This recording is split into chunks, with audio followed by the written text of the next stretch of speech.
Sir YCP అధికారంలోకి వచ్చి దాదాపు 5 ఏళ్ళు అవుతుంది. ఎలా ఉంది పాలన? వైసీపీ ప్రభుత్వము వచ్చే 5 ఏళ్ళు కావస్తుంది. రాష్ట్రాన్ని సర్వనాశనం చేసింది అంటే అతిశయోక్తి కాదు. ఏ విషయంలో కూడా నేను ఒక రాష్ట్ర సాంస్కృతిక శాఖ ప్రధాన కార్యదర్శిని హేమంతరత్నం దాస్ని. నేను రాజకీయాల్లోకి వచ్చినప్పటి ఇంకా కూడా అప్పటి నుంచి ఇప్పటి వరకు నందమూరి తారక రామారావు గారు పార్టీ పెట్టినప్పటి నుంచి ఇంతవరకు కూడా ఇంత దుర్మార్గమైన పాప పాలన అంటే ఇదే నా చరిత్రలో నేను చూస్తున్నాను.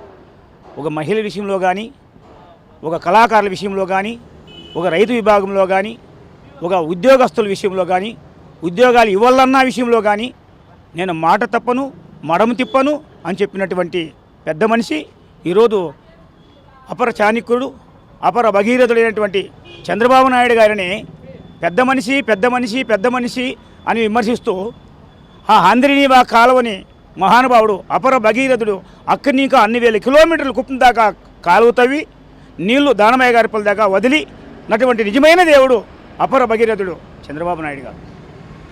కానీ ఇవాళ నేను ఇదే మాట చెప్తున్నాను. మద్యపానం నిషేధం అంటివి ఎక్కడ చేసావయ్యా? రోడ్లన్నీ బాగు చేస్తానంటివి ఎక్కడ చేశావు?